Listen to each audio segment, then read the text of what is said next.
Hey, it's Janelle Waz, and welcome back to another episode of Treknalysis. Keiko O'Brien. Miles. While Chief Miles O'Brien is a universally loved Star Trek character, his wife Keiko is less so. While most fans often cite Wesley Crusher as among their least favorite characters, Keiko is another one that fans don't like, even though she doesn't appear in a lot of episodes. I mean, maybe it's not that much of a stretch. She could possibly be responsible for starting the Dominion War. Hey, she's the one who assigned Jake Sisko a science project. But what exactly went wrong with Keiko O'Brien? Why is such a minor character so unpopular in the fan base? And does she have any redeeming qualities? This week on Treknalysis, I dive into the possible reasons why Trekkies have a problem with Keiko O'Brien. I knew what I was doing. It's my decision. But before I go further, make sure you subscribe to my channel. I talk a lot about Star Trek, video games, and whatever else I feel like talking about. And if you'd like to help support the channel, consider becoming a member. Be great to have you aboard. So what went wrong with Keiko O'Brien? Could it be because she was a side character that we didn't get to see a lot of? Well, maybe, but there are a lot of side characters that don't get a lot of screen time either. Nurse Ogawa, for example, has even less screen time, and people seem to like her just fine. Could it be poor direction, or even that maybe Rosalind Chao was miscast? Well, it's possible. But I think what went wrong with Keiko was also what went wrong with characters like Wesley Crusher. It comes down to the writing, though perhaps in a different way than Wesley. In my opinion, it all started with the very first episode Keiko appeared in, Next Gen Season 4's Data's Day. Chief O'Brien and Keiko are getting married in the next couple of days, and Data is set to give away the bride. And things are going pretty smoothly. I've decided not to go through with it. Oof. Well, you know, these things happen. Sometimes things just don't work out.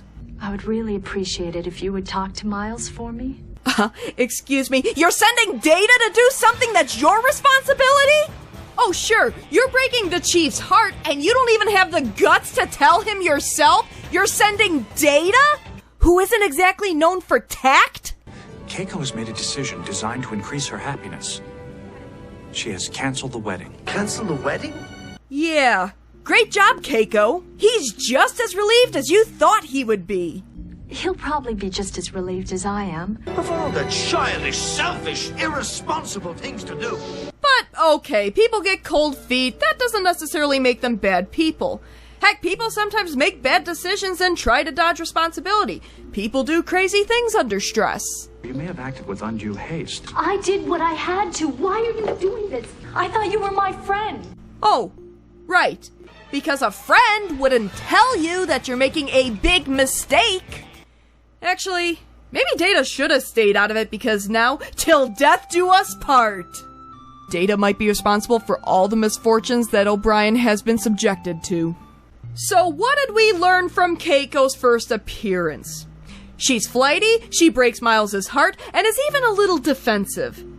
It's probably because she doesn't get a lot of screen time in the episode. After all, the episode is called Data's Day, not Keiko's Day, or not even Miles and the terrible, horrible, no good, very bad day.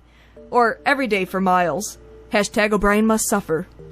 But I could forgive Keiko's faults if the episode showed something of her insecurities and eventually coming around and calling the wedding back on, but it doesn't. She doesn't even tell Data the wedding's back on until he goes to apologize to her. It would be best if you got dressed.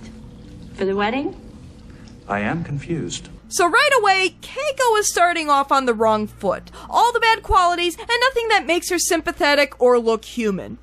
But okay, that's one episode. Surely as she makes more appearances, she'll get better, right? Not really. In the very next episode, The Wounded, excellent episode by the way, Keiko makes her new husband some breakfast, a fine gesture in any marriage. Miles, however, isn't too keen on it, mainly because he's not used to eating Kelp buds, plankton loaf, and sea berries. It's very healthy. So Miles suggests that since Keiko's been introducing him to her food, he'd like to do the same. Sounds fair. They both come from very different backgrounds. Keiko's Japanese and Miles is Irish. It might take some adjustment, but they should try to experience each other's cuisine and culture. Isn't that what marriage is about? Sharing? What kind of foods? Oh, okay. So he has to eat your food, but you don't want to try his. Why does Miles need to have an open mind when trying new food, but Keiko doesn't?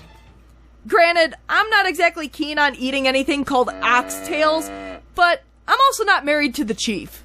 Maybe I'll have something special for you tonight, too. Miles, run! Yes, Miles, it's time for Keiko to suffer. What are these little dark things? Capers. Also, really, why can't Miles get whatever food he wants from the replicator? Why does he have to eat whatever she's eating? They have instant food! Anything they want! They don't have to prepare it! The replicator does the work!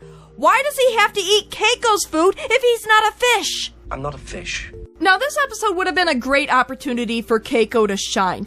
Miles is struggling with his previous experience with the Cardassians, and even though he claims he feels fine around them, he has some lingering prejudice from what he saw during the war.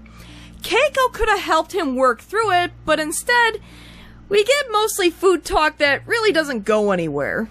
Scalloped potatoes, mutton shanks, oxtails and cabbage. Kind of heavy. That's 2 episodes Keiko appears in, and she doesn't look good in either one. And again, even just a scene or a handful of lines in both could have added some dimension to her. It probably comes with the territory of being a side character, who also married a guy who was originally a side character. But we don't see a whole lot of Keiko, and when we do, she tends to exhibit negative qualities. And things don't get better from here. Airing dirty laundry in 10 forward? Every night, Miles leaves his socks on the floor. So I stopped, figuring he'd get the point and do it himself. I'll give a pass to the argument in Night Terror since they were both sleep deprived. And I can forgive her in Disaster because she was going into labor. That delivery was very orderly. Well, I'm sorry! But at least in Power Play, she almost makes a selfless sacrifice. I would die to save the life of my child. But hey, Keiko only appears in 8 episodes of Next Gen. Eventually she and Miles make their way over to DS9, which arguably had better writing across the entire show. I still love you, Next Gen. Surely there's more of a chance to see some improvements with a different writing staff. And she's arguing with Miles. Chief O'Brien and the missus are having problems. Now, the problems I have with Keiko in Next Gen are more about a lack of depth. I don't know if I would say DS9 fixed that. She's still a pretty minor character, only appearing in 19 of the show's 173 episodes. But she does express legitimate concerns on DS9. The problem is that the way it's handled makes her sound like she's nagging, being a busybody, or even just lashing out. Keiko, a botanist, arrives on DS9, but they don't need a botanist, and she doesn't know what to do with herself. Now, why DS9 would need a botanist when there's an entire quadrant of unknown plants out there, I have no idea. Miles offers to get Keiko on a runabout to go look at some plants in the Gamma Quadrant, trying to make his wife happy. I don't need favors from you. Jeez, lady! Your husband loves you and is trying to help you! Trying to help you. Jake and Nog are getting into teenage hijinks, and they need structure. Fair observation. The kids need to stay off the lawn. There are too many ways to get into serious trouble here. What this place needs is a school. Again, not a bad point, though she does come across like that old lady complaining about the kids in the neighborhood. You know, I've never actually been a teacher, Commander, but it's something I've always thought about doing. Wait, just like that? No degree, no certification, no vetting, not even a test? Just open up a school, become a teacher. How does this work? Keiko doesn't want Miles to get killed while defending the station, which would leave her and their daughter Molly without a husband or father. Legitimate concern. Getting annoyed that Miles is doing his job, though? The guy joined Starfleet. Granted, he's a non-com, but combat is always on the table. Heck, part of his backstory is that he's the hero of Setlik 3. He saved women and children in a combat situation. Also, are we pretending that this is a happy marriage? Miles, you're behaving like a child. Even with context, this isn't good. Guy was upset that his wife's expedition was going to take another 6 months, And she's surprised he's upset? forcing Miles and Kira to go on vacation together when things were already getting weird between them? Miles Edward O'Brien, are you going to let the woman carrying your unborn child go on a trip all by herself? Writers, what did Rosalind Chao do to you? Okay, I spent a lot of time criticizing Keiko in this video, and while I never liked the character all that much, I always like being fair. So, is there anything that redeems Keiko?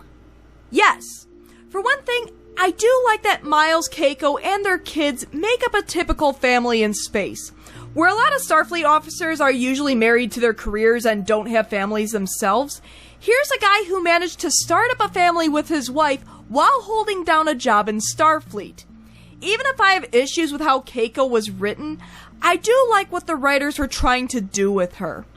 I'll also admit that there are moments where I feel legitimately bad for her in DS9.